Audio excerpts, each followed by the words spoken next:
ক্ষীরোদকশায়ী বিষ্ণু ভাগবতের এক গভীর ও রহস্যময় বিষয়। এই রূপটি মহাবিষ্ণুর তৃতীয় অবতারণ, যিনি জগৎ সৃষ্টি, পালন ও লয়ের মধ্যে সরাসরি এক গুরুত্বপূর্ণ ভূমিকা পালন করেন।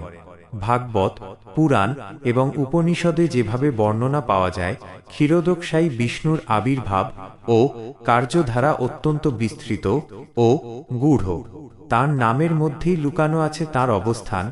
তিনি ক্ষীরসাগরে শয়ন করছেন। এই ক্ষীর সমুদ্রই বৈকুণ্ঠ ও ভৌতিক জগতের মাঝামাঝি এক অপূর্ব স্থান, যেখানে অসীম সৌন্দর্য, শান্তি ও ঐশ্বর্য বিরাজ করে। সেই সাগরে শয্যা হিসাবে তিনি শয়ন করেন অনন্ত শেষ নাগের উপরে। মহাবিষ্ণু, যিনি কর্ণদকশায়ী রূপে অসংখ্য ব্রহ্মাণ্ডের সৃষ্টি করেন, তিনি প্রতিটি ব্রহ্মাণ্ডে প্রবেশ করেন গর্ভদকশায়ী বিষ্ণু হিসেবে। এরপর প্রতিটি জীবের হৃদয়ে, প্রতিটি পরমাণুতে প্রবেশ করেন ক্ষীরোদকশায়ী বিষ্ণু রূপে। এই রূপেই তিনি হলেন অন্তর্যামী বা প্রত্যেকের হৃদয়ে বিরাজমান ঈশ্বর। ভাগবতে বলা হয়েছে, জীব আত্মা যেমন সূক্ষ্মভাবে শরীরের মধ্যে বিরাজমান থাকে, তেমনি ক্ষীরোদকশায়ী বিষ্ণু প্রত্যেকের হৃদয় আকারে নিরাকারভাবে উপস্থিত থেকে আমাদের সকল কর্মের সাক্ষী হয়ে আছেন। ক্ষীরোদকশায়ী বিষ্ণুর কাজ মূলত তিন প্রকারে বিভক্ত। প্রথমত, তিনি প্রত্যেক জীবের হৃদয়ে বসে জীবের কর্মফল নির্ধারণে সহায়তা করেন। জীব নিজের কর্মফল অনুযায়ী সংসারে ঘুরে বেড়ালেও সেই ফল ভোগের ব্যবস্থা করে দেন তিনি। দ্বিতীয়ত, তিনি জীবকে স্মৃতি, জ্ঞান ও ভ্রম প্রদান করেন। ভাগবতে শ্রীকৃষ্ণ বলেছেন, মত্ত স্মৃতির জ্ঞানম পোহনম চ, আমার থেকেই মানুষের স্মরণ, ভুলে যাওয়া আর জ্ঞান লাভ ঘটে। ক্ষীরোদকশায়ী বিষ্ণুর মাধ্যমেই এই কার্য সম্পন্ন হয়। তৃতীয়ত, তিনি ভক্তদের আর্তনাদ শুনে অবতীর্ণ হন। পৃথিবীতে যখন ধর্মহানি ও অধর্মের প্রাধান্য ঘটে, তখন দেবতারা ক্ষীরসাগরে শায়িত এই বিষ্ণুর কাছে প্রার্থনা করতে যান। তার করুণায় তিনি স্বয়ং অবতীর্ণ হয়ে ভগবানের বিভিন্ন অবতার রূপে পৃথিবীতে নেমে আসেন। তাই সমস্ত অবতারর মূল আশ্রয়ক্ষেত্র হচ্ছেন ক্ষীরোদকশায়ী বিষ্ণু। ক্ষীরোদকশায়ী বিষ্ণুর আবির্ভাবের রহস্য বুঝতে হলে মহাবিশ্ব সৃষ্টি প্রক্রিয়ার দিকে তাকাতে হয়। মহাবিষ্ণুর নিঃশ্বাস প্রশ্বাস থেকে অসংখ্য ব্রহ্মাণ্ড সৃষ্টি হয়। সেই ব্রহ্মাণ্ডে প্রবেশ করেন গর্ভদকশায়ী বিষ্ণু, যিনি থেকে ব্রহ্মার জন্ম। এরপর প্রতিটি জীবের অন্তরে যিনি বিরাজ করেন, যিনি জীবের সঙ্গে চিরন্তন সাক্ষী হিসেবে থাকেন, তিনি হলেন ক্ষীরোদকশায়ী বিষ্ণু। এক কথায় বলা যায়, তিনি প্রত্যক্ষভাবে মানুষের জীবনের সঙ্গে যুক্ত।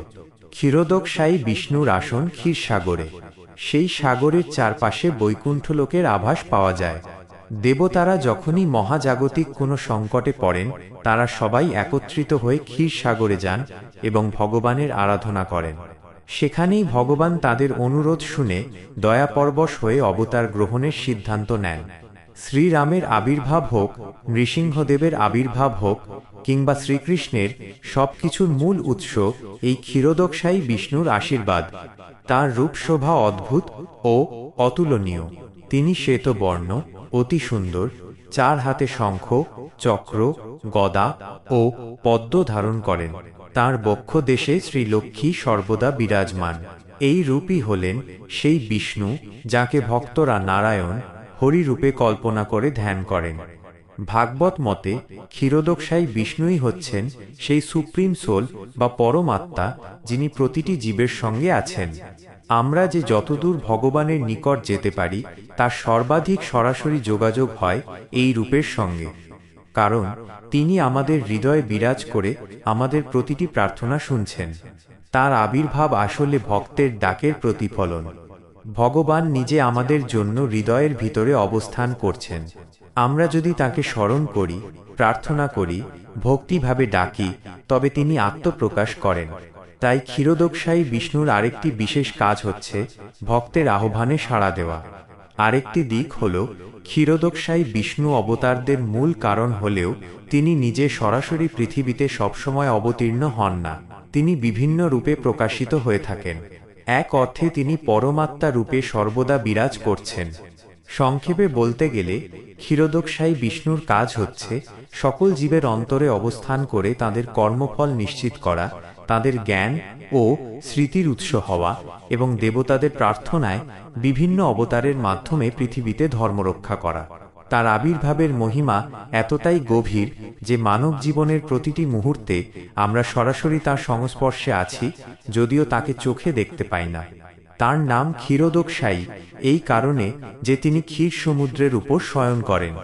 এই সমুদ্র আসলে ভক্তির প্রতীক, পবিত্রতা, শান্তি ও মাধুর্যের প্রতীক। আর অনন্ত শেষ নাগের ওপর তাঁর শয়ন এই সত্য প্রকাশ করে যে অসীম জগৎ ও সময়ের মধ্যে তিনি সর্বত্র শাসনকর্তা হিসেবে অবস্থান করছেন। ভাগবতের এই ব্যাখ্যা আমাদের মনে করিয়ে দেয় যে ভগবান দূরে নন, তিনি আমাদের হৃদয়ের মধ্যে। আমরা যদি তাকে অনুভব করতে চাই, তার শরণাপন্ন হই, তবে তিনি আমাদের অন্তরে প্রকট হন। ক্ষীরোদকশায়ী বিষ্ণুর ধ্যান মানে নিজের আত্মাকে শুদ্ধ করা, অন্তরের ঈশ্বরকে উপলব্ধি করা এবং সত্যিকার ভক্তি জাগ্রত করা।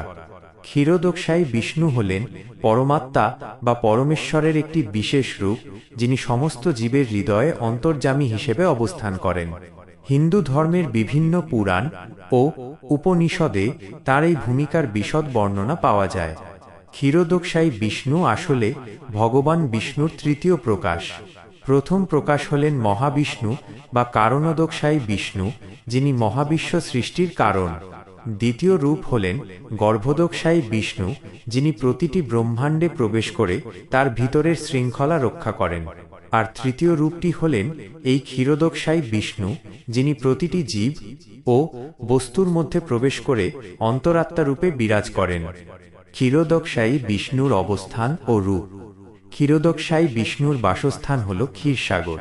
এই ক্ষীরসাগরটি দুধের মহাসাগর নামে পরিচিত এবং এটি পবিত্রতা, শান্তি ও মাধুর্যের প্রতীক। তিনি সেই সাগরের উপর অনন্ত শেষনাগ নামক এক বিশাল সাপের শয্যায় শয়ন করে থাকেন। তার রূপ অত্যন্ত শান্ত ও সুন্দর। তার চার হাতে শঙ্খ, চক্র, গদা এবং পদ্ম ধারণ করে থাকেন। তার বক্ষে দেবী লক্ষ্মী সর্বদা বিরাজ করেন। এই রূপটি কেবল এক শারীরিক রূপ নয়, বরং আধ্যাত্মিক প্রকাশের প্রতীক। তার মূল কাজ ও তাৎপর্য। ক্ষীরোদকশায়ী বিষ্ণুর প্রধান কাজগুলি হল: ১. জীবের কর্মের সাক্ষী। তিনি প্রতিটি জীবের হৃদয়ে অবস্থান করে তাদের সমস্ত কার্যকলাপের সাক্ষী হিসেবে কাজ করেন। আমরা যা কিছু ভাবি, বলি বা করি, সবই তার কাছে ধরা পড়ে। এই কারণে তিনি জীবের কর্মফল নির্ধারণে সহায়তা করেন। জীব তার কর্মফল অনুযায়ী জন্ম ও মৃত্যুর চক্রে ঘুরতে থাকলেও সেই ফল ভোগ করার ব্যবস্থা তিনিই করেন। ২. স্মৃতি, জ্ঞান ও ভ্রম প্রদান। ভাগবতে শ্রীকৃষ্ণ বলেছেন যে মানুষের স্মৃতি, জ্ঞান এবং ভুলে যাওয়া এই সব কিছুর উৎস তিনি। ক্ষীরোদকশায়ী বিষ্ণু যখন আমাদের হৃদয় থেকে এই কার্যগুলি নিয়ন্ত্রণ করেন, তখন আমরা জ্ঞান লাভ করি অথবা কোনো কিছু ভুলে যাই যা আমাদের জীবনের যাত্রাপথে প্রয়োজন। ৩. অবতারের উৎস। যখন পৃথিবীতে ধর্মহানি ঘটে এবং অধর্মের আধিপত্য বৃদ্ধি পায়, তখন দেবতারা ক্ষীরসাগরে গিয়ে তার কাছে প্রার্থনা করেন। দেবতাদের প্রার্থনা শুনে তিনি পৃথিবীতে বিভিন্ন রূপ ধারণ করে অবতার রূপে আবির্ভূত হন। শ্রীরাম, শ্রীকৃষ্ণ, নৃসিংহদেব সহ সমস্ত অবতারের মূল উৎস এই ক্ষীরোদকশায়ী বিষ্ণু। আধ্যাত্মিক গুরুত্ব। ক্ষীরোদকশায়ী বিষ্ণু হলেন পরমাত্মা, যিনি প্রতিটি আত্মার সঙ্গে সরাসরি যুক্ত। আমরা তাকে দেখতে না পেলেও তিনি আমাদের হৃদয়ের ভেতরেই বিরাজমান। আমাদের প্রার্থনা, ভক্তি এবং দুঃখ কষ্টের কথা তিনিই শোনেন।